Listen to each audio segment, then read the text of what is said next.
Hello दोस्तों, स्वागत है आप सभी का प्लस एकेडमी में। अपन बात कर रहे थे राजस्थान के भूगोल की, और राजस्थान के भूगोल में अपन जिस सब्जेक्ट के लिए बात कर रहे थे, ये जो रीट पात्रता परीक्षा 2025 के लिए बात कर रहे थे, और जो सब्जेक्ट है अपना राजस्थान का भूगोल। और राजस्थान के भूगोल में अपन जो टॉपिक बात कर रहे थे वो था अपवाह तंत्र। ठीक है, आज अपन बात करेंगे अपवाह तंत्र। अभी तक अपन ने अपवाह तंत्र की अपनी जो 3 क्लासें हुई हैं उसमें अपन ने जो पढ़ा है कि राजस्थान के अंदर संगम के आधार पर 3 अपवाह तंत्रों क्षेत्रों में बांटा है। एक अरब सागरीय, एक बंगाल का, और एक अंतः प्रवाह वाला। इस तरीके से अपन जो अरब सागरीय अपवाह तंत्र और जो अंतः प्रवाह वाला जो अपवाह तंत्र है उसकी अपन बात कर चुके हैं। आज जो अपन बात करेंगे वो आज अपनी क्लास रहेगी बंगाल के खाड़ी में, या बंगाल की खाड़ी का अपवाह तंत्र, या बंगाल की खाड़ी की नदियाँ। ठीक है, तो अपनी जो 3 क्लास हैं अभी तक जो हुई है उसमें अपन ने रिवीजन भी किया है और अच्छे से उनको अपन ने समझा भी है। तो आज जो अपनी क्लास होगी, आज अपन बात करेंगे अपवाह तंत्र को, यानी कि कंप्लीट करेंगे इसको ज़्यादा। ठीक है, तो जो बंगाल की खाड़ी की नदियां हैं, तो जो बंगाल की खाड़ी की नदियां यानी कि चाहे प्रत्यक्ष रूप से या अप्रत्यक्ष रूप से वो नदी जो बंगाल की खाड़ी में अपना जल ले जाती है वो बंगाल की खाड़ी की नदियां कहलाती है। जैसे कि मानो कि एक जो नदी है, कौन सी नदी है? चंबल नदी। ये चंबल नदी राजस्थान से होकर निकलती है और जानापाव की पहाड़ियों से यहाँ से यह नदी निकलती है। और यहाँ पर एक नदी आती है जिसकी सहायक नदी है, यमुना की सहायक नदी है। यहाँ पर यमुना नदी निकलती है यूपी के अंदर से होते हुए। तो यहाँ पर ये यूपी के अंदर जो चंबल नदी है ये समाहित हो जाती है। उसके बाद में ये जो यमुना नदी है, ये यमुना नदी आगे चलकर एक नदी आती है, उस नदी का नाम है गंगा। क्या नाम है? गंगा। तो अंतिम में ये गंगा में समाहित हो जाती है, और गंगा का जो पानी है ये बंगाल की खाड़ी में जाता है। कहाँ? बंगाल की खाड़ी में। इस तरीके से डायरेक्ट रूप से अगर अपन बात करें कि प्रत्यक्ष रूप से जो चंबल नदी है इसका प्रवाह जो पानी है बंगाल की खाड़ी में नहीं जा रहा। ठीक है, तो राजस्थान की किसी भी नदी का पानी ऐसे नहीं जाता है। ये जो सहायक नदियों के द्वारा ही इसका प्रवाह होते हुए बंगाल की खाड़ी में जाता है। तो मैंने आप लोगों को बताया कि बंगाल की खाड़ी की वे नदियां जो बंगाल की खाड़ी में प्रत्यक्ष रूप से ले जाए या अप्रत्यक्ष रूप से ले जाए, तो उन नदियों को क्या कहेंगे अपन? बंगाल की खाड़ी की नदियाँ। ठीक है, तो आज अपन बात करेंगे जो बंगाल की खाड़ी की नदियाँ हैं जो राजस्थान के अंदर, उनकी अपन चर्चा करेंगे, जिसमें अपन पढ़ेंगे चंबल, बनास, बेड़च या आयड़, गंभीर नदी। ठीक है, इन नदियों की अपन बात करेंगे, इनकी अपन चर्चा करेंगे। सबसे पहले अपन बात करें कि अपनी एक नदी है और उस नदी का नाम है चंबल नदी। कौन सा? चंबल नदी। तो चंबल नदी की अगर अपन बात करें तो मैंने आप लोगों को कहा कि राजस्थान में जो जितनी भी एग्ज़ाम हैं उन सभी एग्ज़ाम के अंदर जो क्वेश्चंस आते हैं वो सहायक नदियों से संबंधित और उनके उद्गम स्थान से संबंधित ज़्यादा क्वेश्चन पूछते हैं। ठीक है, तो सहायक नदियाँ और उद्गम स्थान इनका थोड़ा सा ध्यान रखना अपने को, सभी नदियों का। तो अपन बात करें कि जो चंबल नदी है ये जानापाव की पहाड़ी एमपी से निकलती है। इंदौर यानी कि माहू इंदौर से निकलती हुई जानापाव की पहाड़ियाँ हैं जो विंध्याचल की पहाड़ियाँ हैं, विंध्याचल पर्वत माला। विंध्याचल पर्वतमाला से यह नदी निकलती है। और इस नदी की अगर अपन बात करें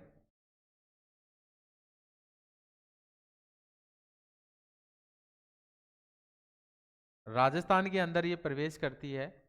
तो राजस्थान के अंदर इसकी अगर प्रवेश की बात करें तो राजस्थान में इसका जो प्रवेश होता है वो होता है चौरासीगढ़। चौरासीगढ़ चित्तौड़गढ़ के अंदर। कहाँ? चौरासीगढ़ चित्तौड़गढ़ के अंदर इसका प्रवेश होता है राजस्थान के अंदर। उसके बाद में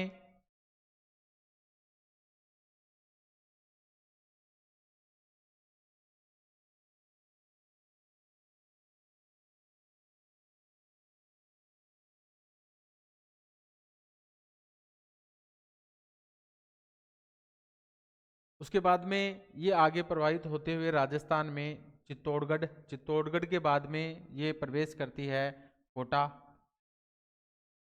कोटा के बाद में कोटा और बूंदी के बीच में जो सीमा बनाते हुए आगे निकलती है, और जो डांग वाला जो क्षेत्र है अपना, करौली, सवाई माधोपुर,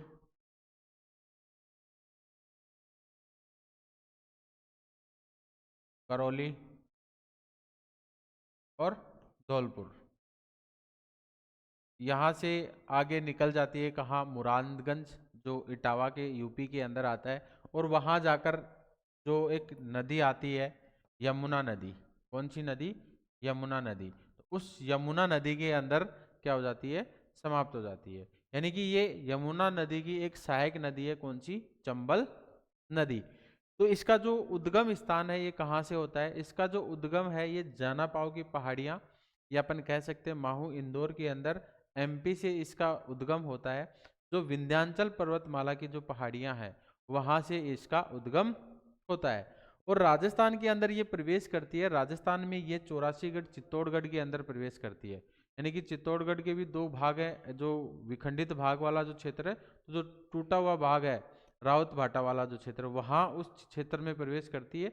और चित्तौड़गढ़ से निकल जाती है कहाँ? कोटा बूंदी की जो सीमा बनाते हुए करौली, धौलपुर, जो सवाई माधोपुर, करौली, धौलपुर होते हुए यूपी के अंदर प्रवेश कर जाती है। यूपी के अंदर जो मुरादागंज, इटावा है यूपी के अंदर, यमुना नदी में, वहां पर इसका समाप्ति स्थल है। ठीक है, ये बात है थोड़ी सी इसके उद्गम से लेकर, और इसका समाप्ति स्थल या जो संगम है उसकी बात अपन ने की। उसके बाद में अपन बात करते हैं इसके ऊपर बांध बनाए गए हैं। क्या बनाए गए हैं? बांध बनाए गए हैं। तो अपन, इनका क्वेश्चन बहुत बार आता है बांधों का भाई। ठीक है, तो बांध बनाए गए, इसमें एक जो बांध बनाया गया है उस बांध का नाम है गांधी सागर बांध। क्या नाम है? गांधी सागर बांध, जो मंदसौर एमपी के अंदर ही बनाया गया है। एमपी मध्य प्रदेश का ही बांध है, वहां पर बनाया गया है। तो उसके अलावा जब मध्य प्रदेश में बांध बना दिया तो राजस्थान वाले ने बोला कि भाई हमारे को भी जो नदी जा रही है तो हम भी बांध बनाएंगे इसके ऊपर। तो राजस्थान में भी एक बांध है। उसके बाद में चित्तौड़गढ़ के अंदर ही है राणा प्रताप सागर। कौन सा? राणा प्रताप सागर बांध है चित्तौड़गढ़ के अंदर। ठीक है, उसके बाद में आगे राजस्थान में एक से काम चला नहीं, उन लोगों ने कहा कि हम तो और भी बनाएंगे। ठीक है, उसके बाद में एक आता है जवाहर सागर बांध। कौन सा? जवाहर सागर बांध। उसके बाद में कोटा बैराज। कोटा बैराज। तो जो कोटा बैराज बांध है ये सिंचाई के लिए ही है। कैसा है? सिंचाई के लिए। बाकी ये जो विद्युत उत्पन्न के लिए भी है, कौन से बाकी वाले, तो कोटा बैराज है ये सिंचाई के लिए ही बिल्कुल बांध बनाया गया है। ठीक है ना? तो सबसे पहले इस नदी के ऊपर, चंबल नदी के ऊपर 4 बांध बनाए गए हैं, जिनका अगर अपन दक्षिण से उत्तर की ओर क्रम देखें तो सबसे पहले आता है गांधी सागर बांध। कौन सा? गांधी सागर बांध, जो एमपी के अंदर बनाया है। ठीक है, उसके बाद में आता है चित्तौड़गढ़ में राणा प्रताप सागर। कौन सा? राणा प्रताप सागर। उसके बाद में कोटा में बना रखा है जवाहर सागर बांध। कौन सा? जवाहर सागर बांध। उसके बाद में कोटा बैराज। कौन सा? कोटा बैराज। तो जो गांधी सागर बांध है और जो कोटा बैराज है ये प्रथम चरण में बनाए गए थे। कौन से? प्रथम चरण में बनाए गए थे। उसके बाद में द्वितीय चरण में बनाया गया था कौन सा? राणा प्रताप सागर। और तृतीय चरण में बनाया गया था जवाहर सागर बांध, कोटा वाला। तो इस तरीके से अगर अपन इनका क्रम देखें दक्षिण से उत्तर की ओर, कई बार एग्जाम में पूछ लेते हैं कि इनका दक्षिण से उत्तर की ओर कौन कौन सा क्रम है, तो सबसे पहले गांधी सागर, उसके बाद में राणा प्रताप सागर, उसके बाद में जवाहर सागर और कोटा बैराज। उत्तर से दक्षिण पूछे तो सबसे पहले कोटा बैराज, जवाहर सागर बांध, राणा प्रताप सागर और गांधी सागर बांध। कई बार क्वेश्चन ये भी पूछ लेते हैं कि राजस्थान के अलावा यानी कि राजस्थान में कौन सा बांध जो चंबल नदी पर नहीं है, तो नहीं में कौन सा आ जाएगा, गांधी सागर बांध आ जाएगा। तो इस तरीके से जो अभी तक अपन ने इसमें पढ़ा है, चंबल नदी की बात की अपन ने, तो इसका सबसे पहले पढ़ा अपन ने जानापाव पहाड़ी, उद्गम जो स्थान है इसका जानापाव पहाड़ी, ठीक है ना। साथ के साथ आप लोग अपने नोट्स भी बना लेना, लिख लेना। और राजस्थान में जो प्रवेश करती है, राजस्थान में कहाँ से प्रवेश करती है, राजस्थान में चौरासीगढ़ चित्तौड़गढ़, चौरासीगढ़ चित्तौड़गढ़ में प्रवेश करती है, ठीक है। प्रवाह क्षेत्र की बात करें, चित्तौड़गढ़, कोटा, बूंदी, सवाईमाधोपुर, करौली और धौलपुर, धौलपुर के बाद में यूपी में, और यूपी में यमुना नदी में समाहित हो जाती है। तो समाप्ति स्थल है इसका कौन सा, यमुना नदी, इटावा, उत्तर प्रदेश, ठीक है ना। अगर अपन कुल लंबाई की बात करें, तो जो चंबल नदी है इसकी कुल लंबाई की अगर अपन बात करें, तो इसकी जो लंबाई है 966 किलोमीटर, कितनी है, 966 किलोमीटर। और राजस्थान में इसकी लंबाई की बात करें, तो राजस्थान में इसकी जो लंबाई है वो कितनी है, 135 किलोमीटर, कितनी है, 135 किलोमीटर। तो इस तरीके से अपन थोड़ा सा इस पे ध्यान रख सकते हैं, ठीक है ना। आजकल इसकी जो लंबाई है ये ओल्ड जो आंकड़े हैं उनके अनुसार है, ओल्ड आंकड़े, जो ओल्ड डाटा है ना उनके अनुसार इसकी जो लंबाई है वो कितनी है, 966 किलोमीटर। लेकिन जो आजकल जो नया वाला जो चला हुआ है, तो उसके अकॉर्डिंग इसकी जो लंबाई है वो है 1051 किलोमीटर, ये नया है। तो 1051 किलोमीटर लंबाई है। राजस्थान में इसकी जो लंबाई है वो कितनी है, 135 किलोमीटर, 135 किलोमीटर 6 जिलों के अंदर होते हुए प्रवाहित होती है, ठीक है। इतनी चीजें याद रखनी है। उसके बाद में कुछ विशेषताओं की बात करें अपन, कि ये राजस्थान में जो नदी है, चंबल नदी है, इसकी कुछ विशेषताएं हैं, जिसमें एक चंबल में जो संरक्षित जीव है, यानी कि ये मान के चलो जो चंबल नदी है ये घड़ियालों की शरण स्थली है। क्या है, घड़ियालों की शरण स्थली है। यहाँ सबसे ज्यादा घड़ियाल देखने को मिलते हैं, ठीक है। एक है गांगे डॉल्फिन, जो यहाँ पर उसका सुरक्षित जीव है। उदबिलाव, जो कोटा का जो जीव है, एक उदबिलाव जो चिन्ह है, कौन सा शुभंकर है वो, कौन, उदबिलाव, ठीक है। इसके लिए चंबल नदी जो सुरक्षित जीव जो संरक्षण कार्य करती है चंबल नदी पे, ठीक है। उसके बाद में बात करें कि चंबल नदी राजस्थान की सबसे लंबी नदी है, चंबल नदी राजस्थान की सबसे लंबी नदी है। चंबल नदी राजस्थान की 12मासी नदी है, यानी कि ये हमेशा चलती रहती है, इसीलिए तो इसको क्या कहा गया, कामधेनु, कामधेनु, क्या कहा गया, कामधेनु, ठीक है। क्योंकि ये पूर्वी राजस्थान के अंदर एक बहुत ही महत्वपूर्ण कार्य करती है, पूर्वी राजस्थान, पूर्वी मैदानी में जो लोग रहते हैं, जहाँ निवास करते हैं, ठीक है। कृषि के लिए, यहाँ पर सिंचाई परियोजनाओं के लिए बहुत ही उपयोगी है।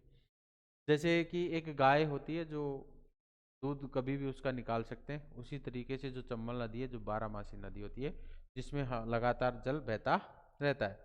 ये नदी जल की उपयोगिता की दृष्टि से राजस्थान की सबसे बड़ी नदी है। जो चंबल नदी है अवनालिका, अपर्दन या उत्खाद भूमि या भीड़ के लिए जानी, भीड़ के लिए जानी जाती, बीहड़ के लिए जानी जाती है, ठीक है ना। और इसका जो वृक्षाकार अपवाह प्रतिरूप देखने को मिलता है, जो डेल्टा है, ये वृक्षाकार, ये जो जिस तरीके से वृक्ष की जो टहनियाँ होती हैं, इस तरीके से डेल्टा बनाती है ना, इस तरीके से। तो वृक्षाकार जो अपवाह प्रतिरूप देखने को मिलता है किसका, चंबल नदी का, ठीक है ना। अगर अपन बात करें कि जो चंबल नदी है और एक बनास नदी, बहुत बार क्वेश्चन पूछा गया है। तो चंबल नदी और जो बनास नदी है, ये राजस्थान की दो अध्यारोपित नदी है।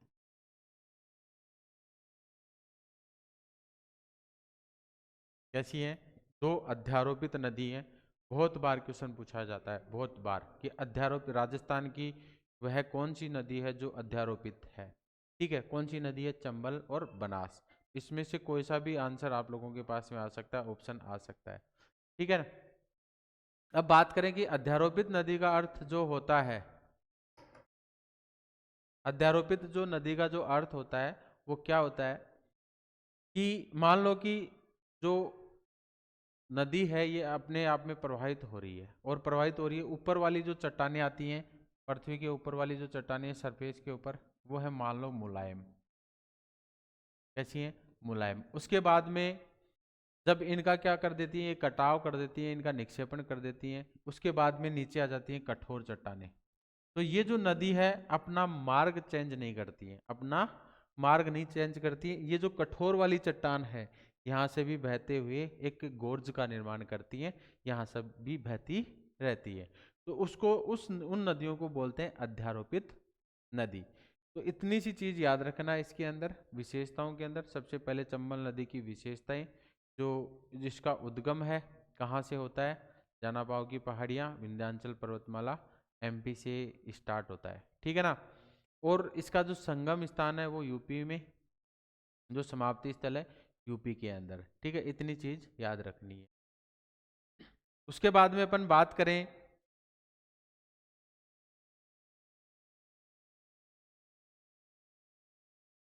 जो यहाँ पर बांध बनाए गए हैं इस नदी के ऊपर, जो 4 बांध बनाए गए हैं, एक तो एमपी के अंदर, बाकी 3 जो बांध है वो कहाँ है, राजस्थान के अंदर। एक जो बांध है जो चित्तौड़गढ़ के अंदर है, दूसरा जो बांध है कोटा, और तीसरा है भी कौन सा है, कोटा के अंदर, ठीक है। यहाँ पर अगर अपन बात करें कि जैसे ही ये नदी राजस्थान के अंदर प्रवेश करती है, 84 में प्रवेश करती है, उसके बाद में यहाँ पर एक चूलिया जलप्रपात, कौन सा, चूलिया जलप्रपात, जो राजस्थान का सबसे ऊंचा जलप्रपात।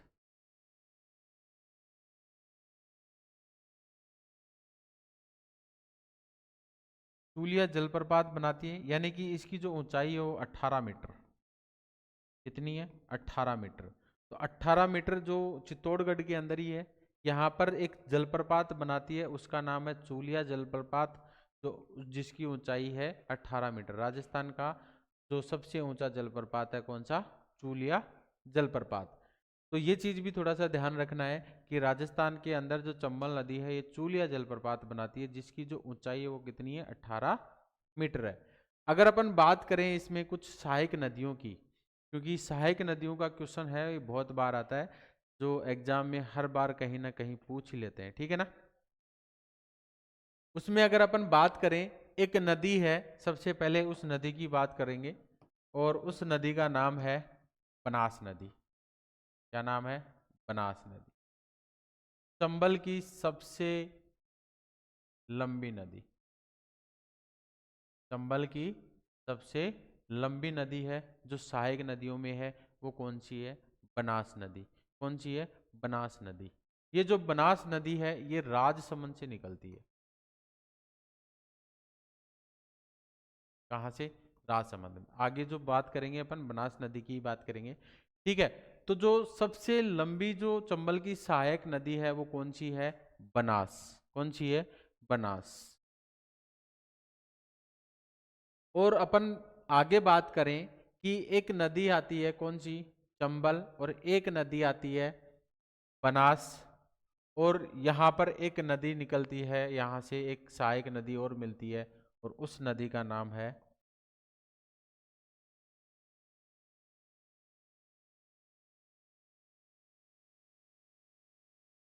कौन सी नदी है? सीपू नदी। और ये नदियां क्या करती हैं? एक जगह पर मिलती है, सवाई माधोपुर के अंदर। कहाँ मिलती हैं? सवाई माधोपुर के अंदर एक जगह मिलती है, कौन सी? बनास, सीपू, सीप नदी, और एक है कौन सी? चंबल स्वयं नदी। तो ये नदियां एक त्रिवेणी संगम बनाती है। क्या बनाती हैं? त्रिवेणी संगम। कहाँ पर? सवाई माधोपुर। सवाई माधोपुर के अंदर एक त्रिवेणी संगम बनाती हैं। कौन कौन सी नदी? एक तो सीप नदी है, सॉरी मैंने सीपू बोला, यहाँ पर सीप नदी है, एक है बनास नदी, और एक जो नदी है जो चंबल नदी है, ये त्रिवेणी संगम बनाती है यहाँ पर, और उसे क्या कहते हैं? रामेश्वरम। रामेश्वरम। क्या नाम? रामेश्वरम, सवाई माधोपुर के अंदर, ठीक है। एक बनास नदी, और एक सीप नदी, और एक चंबल नदी, ये सवाईमाधोपुर के अंदर एक त्रिवेणी संगम बनाती है और उस त्रिवेणी संगम का नाम क्या है? रामेश्वरम। ये चीज याद रखनी है। उसके बाद में अपन बात करें कि दाईं ओर से एक जो सबसे लंबी नदी है चंबल की, और वो है कौन सी? काली सिंध। कौन सी है? काली सिंध। जो काली सिंध नदी है ये एमपी से निकलती है, और दाएं ओर की जो चंबल की सबसे लंबी नदी है, दाएं ओर की, वैसे तो सबसे लंबी नदी कौन सी है? बनास नदी है चंबल की, लेकिन मैं बात कर रहा हूं दाएं ओर की, ठीक है ना? तो कंफ्यूज नहीं होना आप लोगों को बिल्कुल भी। तो जो काली सिंध नदी एमपी से निकलती है, ठीक है ना, जो चंबल की एक सहायक नदी है, ठीक। इसके बाद में एक नदी आती है आहू नदी। कौन सी नदी? आहू नदी। एक काली सिंध नदी और एक है आहू नदी। इन दोनों का जहां संगम होता है उसे कहते हैं सामेला। क्या कहते हैं? सामेला। जहां पर एक नदी है काली सिंध और एक दूसरी नदी है कौन सी? आहू नदी। और इन नदियों के संगम को क्या कहते हैं? सामेला कहा जाता है। क्या कहा जाता है? सामेला। इसी तरीके से एक नदी है काली सिंध की जो सहायक नदी है, उसका नाम है परवन। कौन सी है? परवन। तो काली सिंध की दो सहायक नदियां हैं, एक तो परवन है और एक आऊ है। और ये स्वयं जो काली सिंध नदी है ये किसकी सहायक नदी है? चंबल की सहायक नदी है। किसकी? चंबल की सहायक नदी है। और इस काली सिंध जो परवन नदी है यहाँ पर है एक जलीय दुर्ग। कौन सा? जलीय दुर्ग। और उस जलीय दुर्ग का नाम है गागरोन दुर्ग। क्या नाम है? गागरोन दुर्ग। कहाँ पर है? झालावाड़ के अंदर, जो इस नदी के ऊपर ही स्थित है। कहाँ पर? झालावाड़ के अंदर। काली सिंध नदी के ऊपर ही स्थित है कौन सा? गागरोन दुर्ग, झालावाड़ के अंदर, ठीक है ना? तो अभी तक अपन ने बात की काली सिंध नदी की, और एक जो चंबल की सबसे लंबी जो सहायक नदी है वो है बनास नदी, ठीक है ना? उसके बाद में अपन बात करें इसकी जो सहायक नदियों की, इसमें एक अपन ने जो त्रिवेणी संगम बनाती है चंबल, सीप और बनास, एक काली सिंध नदी की बात की। उसके बाद में अपन बात करें एक नदी निकलती है एमपी से, कुन्नू, जो चंबल की सहायक नदी है। एक निकलती है सीहोर, ये जो चंबल की सहायक नदी है, ठीक है ना? ये नदियां एमपी से निकलती है। उसके बाद में एक नदी है बामणी नदी, जो चित्तौड़गढ़ से निकलती है और चंबल में मिलती है। उसके बाद में एक है कुराल। एक मेज नदी है जो बूंदी से निकलती है। एक चाकण नदी है, और इस चाकण नदी के ऊपर बना रखा है एक बांध जिसका नाम है चाकण बांध। कौन सा है? चाकण बांध।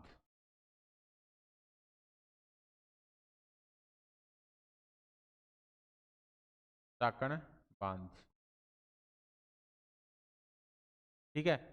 तो चाकण नदी के ऊपर बना हुआ है कौन सा? चाकण बांध। एक मेज नदी है जो चंबल की सहायक नदी है। उसके बाद में कुराल है।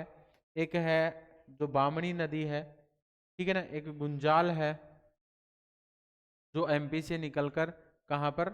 डूंगरपुर जो बांसवाड़ा वाला क्षेत्र है वहां पर मिलती है। ये सॉरी, डूंगरपुर बांसवाड़ा के चित्तौड़गढ़ वाला जो क्षेत्र है वहां पर मिलती है।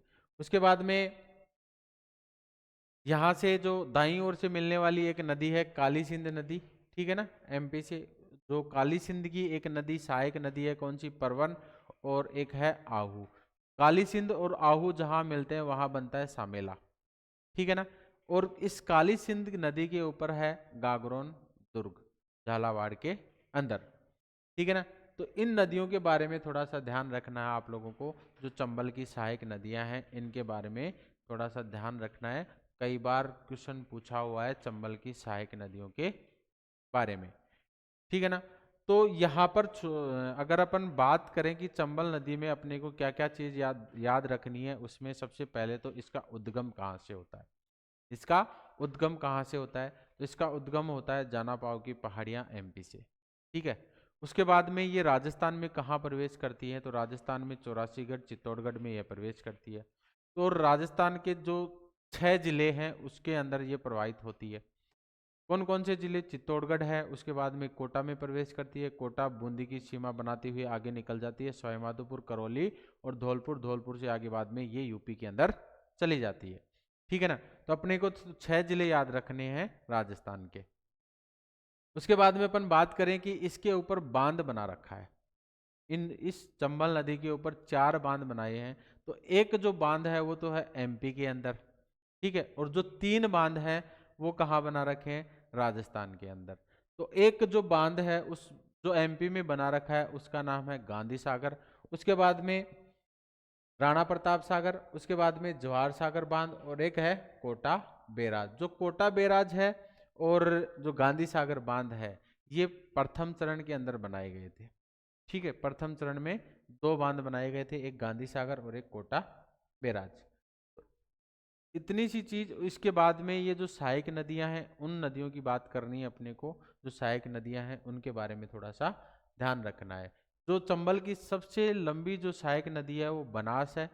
ठीक है, कहाँ पर मिलती है, जो सवाईमाधोपुर के अंदर, जहां पर त्रिवेणी संगम होता है। एक तरफ से आती है सीप, एक तरफ से आती है कौन सी, बनास, और एक है चंबल स्वयं। जो मुख्य नदी है कौन सी, चंबल। तो जो रामेश्वरम जो त्रिवेणी संगम बनता है, जो धाम बनता है, वो बनास, सीप और चंबल नदियों के संगम पर बनता है। ठीक है ना, इतनी सी चीज याद रखना है। उसके बाद में इसके कुछ अन्य नामों की बात करें तो अन्य नामों में इसमें है कामधेनु। क्या कहा, कामधेनु।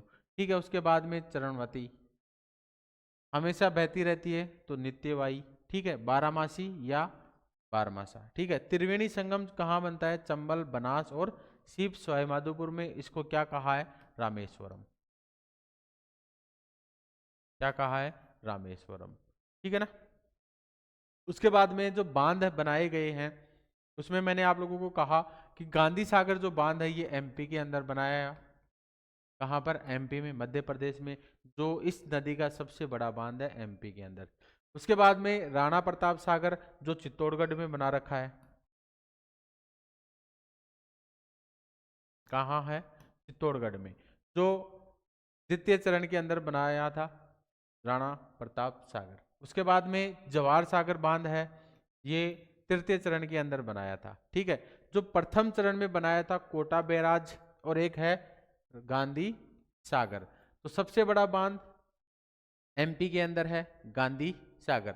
उसके बाद में जो जल भराव की बात करें राज्य की, कि जल भराव की दृष्टि से जो जिसकी ज्यादा क्षमता है वो कौन सा है, राणा प्रताप सागर बांध। राज्य का भराव क्षमता की दृष्टि से सबसे बड़ा बांध है कौन सा, राणा प्रताप सागर। चंबल नदी पर राजस्थान का सबसे बड़ा जो बांध है वो कौन सा है, राणा प्रताप सागर। अगर ऑल ओवर चंबल नदी की बात करें तो कौन सा आएगा, सबसे बड़ा बांध गांधी सागर। राजस्थान की बात करें तो चंबल नदी पर राजस्थान में सबसे बड़ा बांध है कौन सा, राणा प्रताप सागर। ठीक है ना। कहाँ पर है, चित्तौड़गढ़ के अंदर। जवाहर सागर जिसको कोटा डैम के नाम से जानते हैं। कोटा बैराज है, ये केवल सिंचाई, जहां पर कोटा, बारा, बूंदी, टोंक, सवाईमाधोपुर, भीलवाड़ा, शाहपुरा जो क्षेत्र है वहां पर सिंचाई की जाती है। कौन से बांध से, कोटा बैराज वाले से। कई बार इनका दक्षिण से उत्तर की ओर और उत्तर से दक्षिण की ओर का क्रम पूछ लेते हैं। ठीक है ना। कई बार ये क्वेश्चन भी बनता है कि राजस्थान में नहीं है, कौन सा बांध राजस्थान में नहीं है, बहुत बार क्वेश्चन आया हुआ। इसका थोड़ा सा ध्यान रखना है। उसके बाद में महत्वपूर्ण तथ्यों की बात करें कि चित्तौड़गढ़ के अंदर एक जो जलप्रपात बताया था मैंने, उसका नाम है चूलिया जलप्रपात। कहाँ, भैंसरोडगढ़ चित्तौड़गढ़ में, चंबल नदी के ऊपर। कहाँ पर, चंबल नदी के ऊपर। राजस्थान का सबसे ऊंचा जलप्रपात है, 18 मीटर उसकी ऊंचाई, यानी कि पानी ऊपर से पड़ता है, सीधी सी बात है, जलप्रपात पानी ऊपर से आता है। उसके बाद में हैंगिंग ब्रिज है, जो एक 2 खंभों के ऊपर एक ब्रिज बना रखा है, हैंगिंग ब्रिज, जो कोटा के अंदर राजस्थान का एकमात्र हैंगिंग ब्रिज है जो चंबल नदी के ऊपर बना रखा है। ठीक है, उसकी अगर लंबाई की बात करें तो उसकी लंबाई है 1.5 किलोमीटर, 1.5 किलोमीटर। और दूसरा जो प्रस्तावित है वो कौन सा है, माही नदी के ऊपर, बांसवाड़ा में। कहाँ पर है, माही नदी बांसवाड़ा के अंदर प्रस्तावित है। ठीक है ना। तो एक इसमें अपने को छोटी सी बात याद रखनी है, एक तो चूलिया जलप्रपात और एक है हैंगिंग ब्रिज। उसके बाद में अपन बात करें जो दूसरी नदी है अपनी, जो बंगाल की खाड़ी की नदी में समाहित हो जाती है, तो मैंने आप लोगों को बताया कि जो चंबल नदी है उसकी एक सहायक नदी है कौन सी, बनास। कौन सी, बनास नदी है। तो इसका उद्गम मैंने आप लोगों को बताया कहाँ से होता है, राजसमंद, और राजसमंद में खमनोर की पहाड़ियों से इसका उद्गम होता है। खमनोर की पहाड़ियों से इसका उद्गम होता है। तो मानचित्र है क्या इसमें, हाँ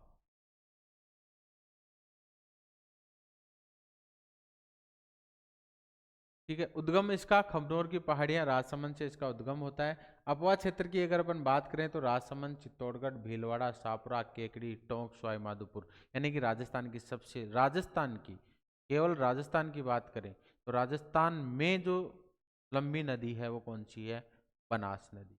ठीक है ना। इसकी लंबाई की बात करें तो इसकी जो लंबाई है 480, और वर्तमान में जो देखने को मिलती है, जो लिखी मिलती है वो कितनी है, 512 किलोमीटर। ठीक है ना।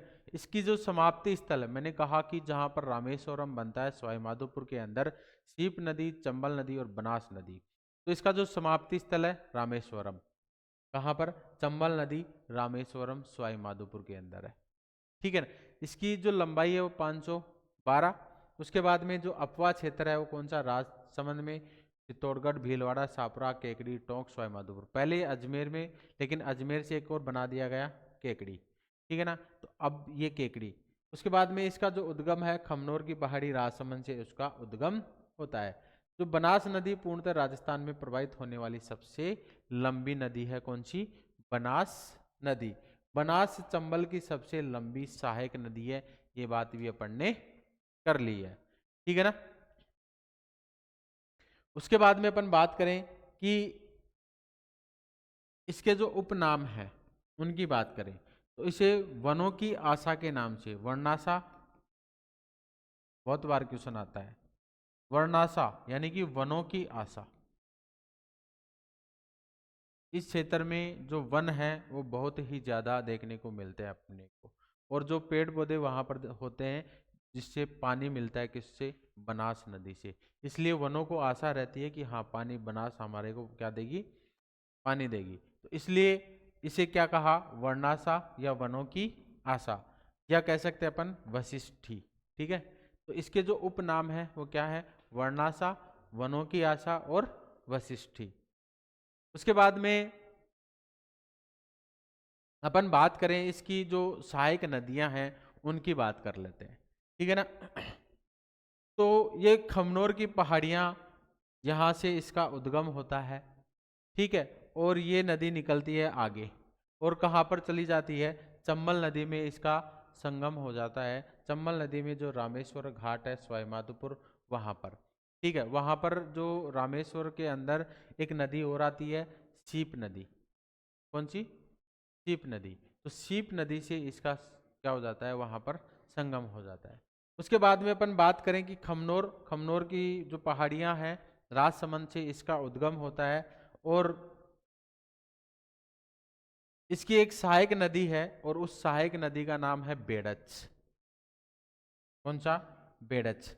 तो जो बनास की सहायक नदी है बेड़च या आयड़ जो नदी है, उसके बारे में भी अपन पढ़ेंगे आगे, जो बंगाल की खाड़ी की नदी है। उसके बाद में अपन बात करें, एक नदी है दिवेर। कौन सी, दिवेर। जो दिवेर से निकलती है कोठारी नदी, और एक नदी है खारी नदी जो बिजराल हिल से निकलती है। कहाँ से, बिजराल हिल से निकलती है। अजमेर से निकलती है एक डाई नदी। ठीक है। जयपुर से निकलती है मोरेल, और करौली से निकलती है काली झील। तो ये इसकी क्या है, सहायक नदियां हैं। खारी नदी कहाँ से निकलती है, बिजराल हिल से। कोठारी नदी दिवेर की पहाड़ियां से, और बनास नदी कहाँ से निकलती है, खमनोर की पहाड़ियां से। ये कहाँ है, सारी की सारी पहाड़ियां राजसमंद के अंदर। ठीक है ना। उसके बाद में इसके एक गोगुंदा की पहाड़ी से निकलती है एक नदी, आयर नदी, और वह आयर नदी उदय सागर में जाकर गिरती है। कहाँ, उदय सागर में जाकर गिरती है, उदय सागर झील में जाकर गिरेगी। उसके बाद में वो नदी निकलती है, और उस नदी का नाम क्या कहते हैं, उसको बेड़च नदी के नाम से जानते हैं। जब वो गोगुंदा पहाड़ी से निकलती है और उदय सागर में जाकर गिरती है तो उसे क्या कहते हैं?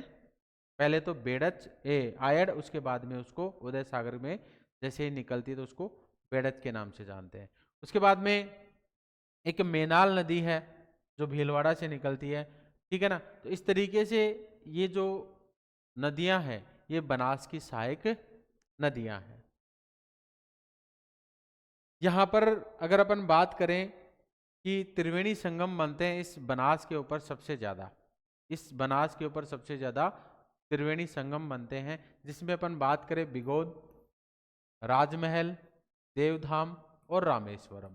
तो रामेश्वरम तो अपन ने बात की, सवाई माधोपुर के अंदर नदियां कौन कौन सी हैं? बनास, चंबल और सीप, ठीक है ना। इनके बारे में और देख लेते हैं।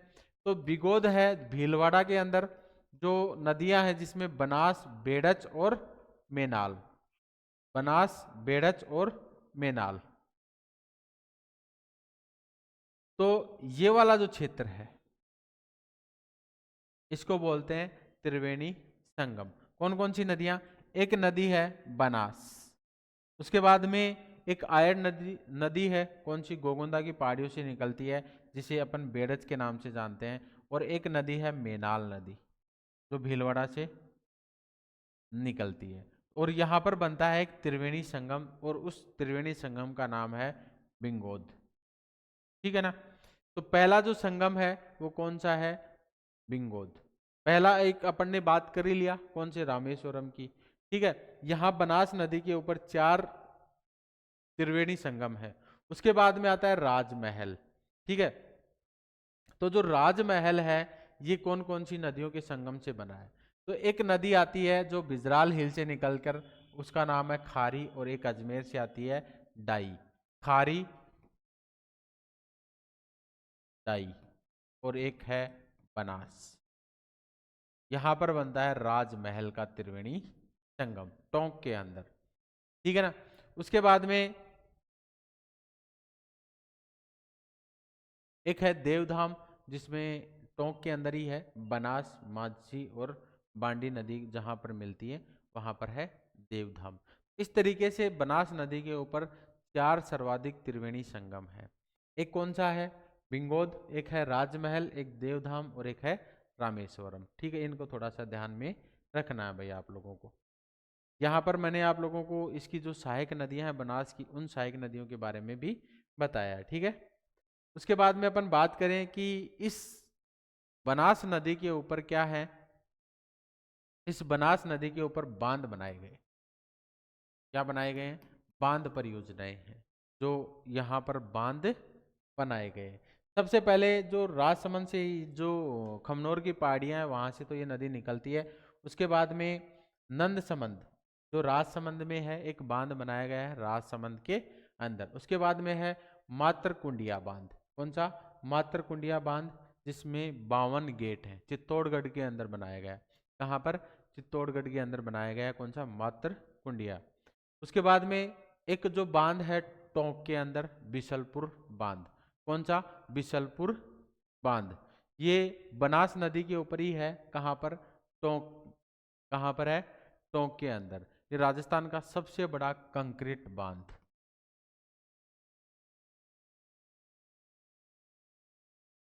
राजस्थान का सबसे बड़ा कंक्रीट बांध, राजस्थान का सबसे बड़ा कंक्रीट बांध कौन सा है? बिशलपुर बांध, ठीक है ना। उसके बाद में जो बिशलपुर बांध है इसको ईस्टर्न जो राजस्थान कैनाल प्रोजेक्ट है ERCP, इससे भी जोड़ा गया है। किसको? बिशलपुर बांध को। अगर बिशलपुर बांध के अंदर पानी ज्यादा है तो इसको, जो पानी ज्यादा होने की वजह से यहाँ पर ट्रांसफर कर देते हैं। कहाँ पर? इस सरदा बांध के अंदर इस पानी को छोड़ दिया जाता है, ठीक है ना।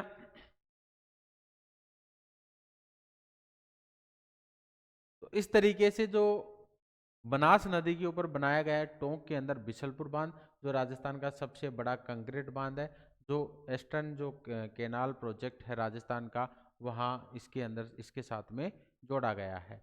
उसके बाद में इसरदा बांध जो सवाई माधोपुर के अंदर है, और इसरदा बांध उसके बाद में ये संगम हो जाता है किसका, रामेश्वरम। तो जो बनास नदी है इसके ऊपर क्या बनाए गए हैं, बांध बनाए गए हैं। सबसे पहला जो है नंद संबंध, उसके बाद में मातृकुंडिया जिसमें 52 गेट हैं चित्तौड़गढ़ के अंदर, ठीक है। बिशलपुर बांध जो टोंक में, जो राजस्थान का सबसे बड़ा कंक्रीट बांध है, कौन सा, बिशलपुर बांध। और जब इसके अंदर पानी तेज हो जाता है या ज्यादा हो जाता है तो इसमें कहाँ पूर्ति की जाती है, इसरदा बांध के अंदर की, जो सवाई माधोपुर के। जो इसरदा बांध से मैंने आप लोगों को ये भी बताया था कि रामगढ़ जो बांध है जयपुर के अंदर, वहां पर इसको पानी की पूर्ति की जाती है, कौन से बांध से, इसरदा बांध से।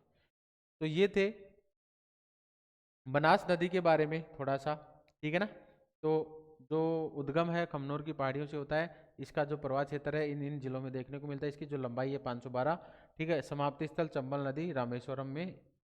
बनास की नदी, जो बनास नदी है जो पूर्णतः राजस्थान में प्रवाहित होने वाली सबसे लंबी नदी है। थोड़ा सा इंपॉर्टेंट फैक्ट याद रखना भाई, बनास चंबल की सबसे लंबी सहायक नदी है, ये तो मैंने आप लोगों को चंबल में भी बताया था, ठीक है ना।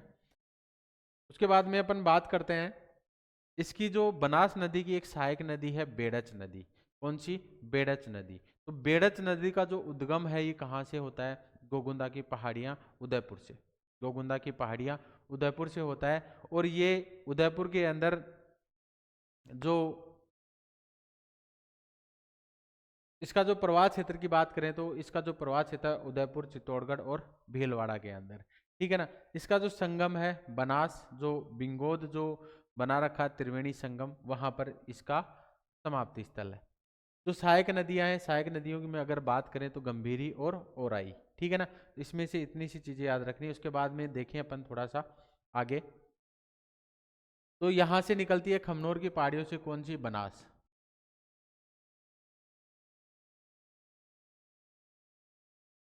खमनोर की पहाड़ियों से निकलती है कौन सी, बनास। और बनास की एक सहायक नदी है कौन सी, जो गोगुंदा की पहाड़ियां उदयपुर से निकलती है, उसका नाम है आयड़। इसको आहड़ के नाम से भी जानते हैं, ठीक है ना, आयड़ या आहड़, ठीक है ना। ये जो उदय सागर में जाकर जो एक झील है उदय सागर, वहां पर जाकर ये गिरती है। और उसके बाद में इस नदी को कहते हैं बेड़च के नाम से जानते हैं। और यहाँ पर जो एक दुर्ग बना हुआ है चित्तौड़गढ़ का दुर्ग, इस नदी के सहारे, कौन से पठार के ऊपर, मेसा के पठार के ऊपर, ठीक है ना। एक नदी आती है मध्य प्रदेश में, मध्य प्रदेश से, कौन सी, गंभीरी। गंभीर नदी करौली से आती है, यह है गंभीरी, ठीक है ना। ये थोड़ा सा ध्यान रखना है।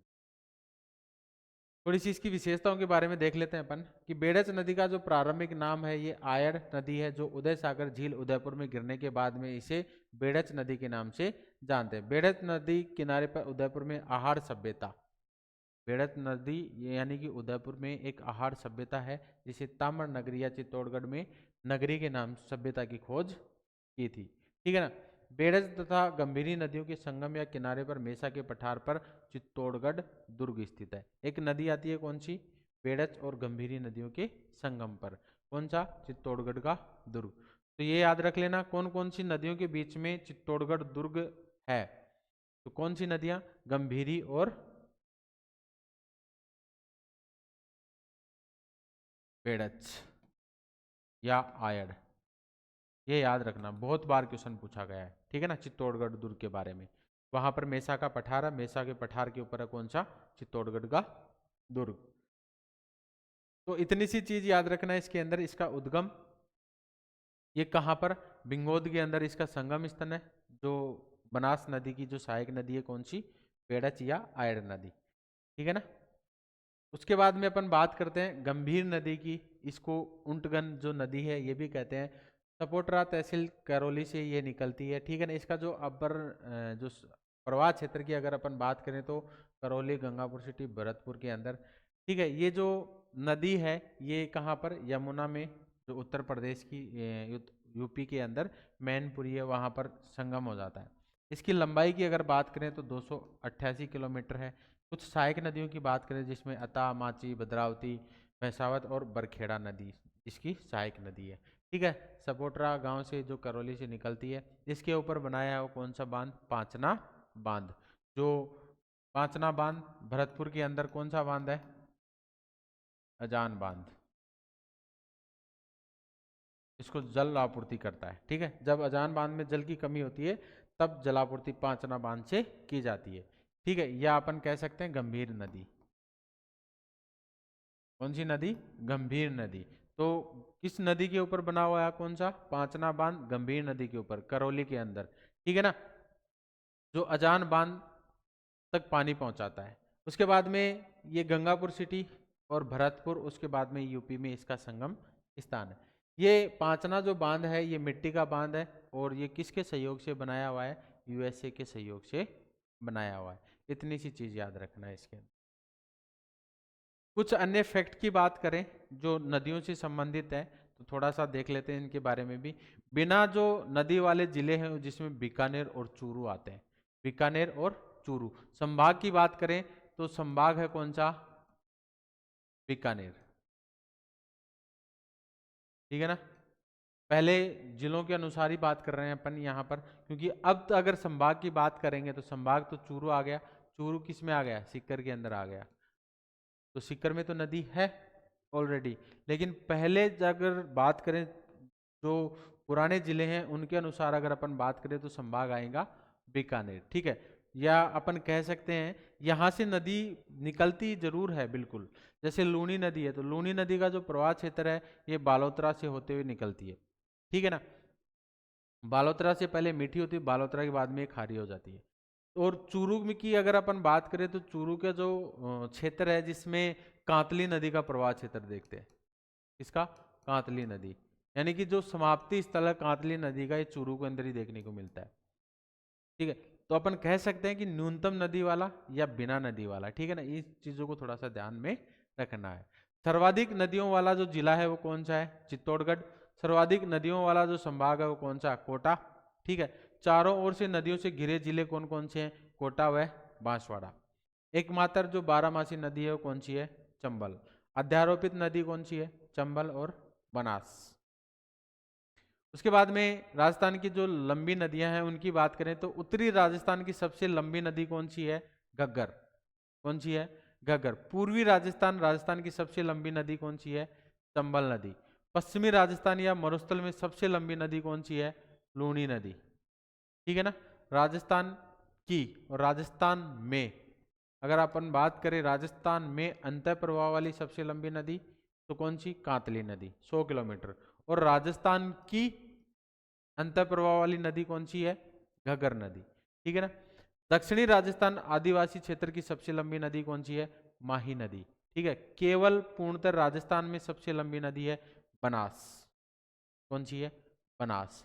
ठीक है ना, इन चीजों को थोड़ा सा फैक्ट के रूप में ध्यान में रखना है। लंबाई के आधार पर राजस्थान की नदियों के क्रम की बात करें तो सबसे लंबी नदी है चंबल, जिसकी जो आंकड़ा पुराना आंकड़ा मिलता है 966, लेकिन वर्तमान में जो आंकड़ा है वो 1051। माही नदी 576 किलोमीटर। बनास है 480, 512। लूनी है 495। तो ये लंबाई के आधार पे है, इनको भी थोड़ा सा ध्यान में रखना है। राजस्थान में लंबाई के आधार पर नदियों का सही क्रम, केवल राजस्थान में जो लंबाई है राजस्थान के अंदर उसकी अगर अपन बात करें तो बनास नदी जिसकी लंबाई 480 या 512 किलोमीटर। उसके बाद में बात करें लूनी नदी 330 किलोमीटर हरिमोहन सक्सेना के अनुसार। माही नदी 171 किलोमीटर और चंबल नदी 135 किलोमीटर। ठीक है ना, तो ये जो अपना चैप्टर था ये चैप्टर अपना था राजस्थान का अपवाह तंत्र। और राजस्थान के अपवाह तंत्र की ये जो क्लास थी अपनी, ये चौथी क्लास थी जो अपने प्लस एकेडमी के यूट्यूब चैनल के ऊपर है। तो आप लोग यहाँ पर देख सकते हैं अपवाह तंत्र में मैंने कुछ भी नहीं छोड़ा है, पूरा कवर करवाया। ये भी बताया कि क्वेश्चन कहाँ से आते हैं। आप लोग यहाँ पर बिल्कुल लगातार इन क्लासों को शेयर भी करते रहें दोस्तों को। और आप लोग अपने फीडबैक है ये यूट्यूब के ऊपर हमारा जो प्लस एकेडमी यूट्यूब चैनल है वहाँ पर आप कमेंट के रूप में दे सकते हैं। धन्यवाद।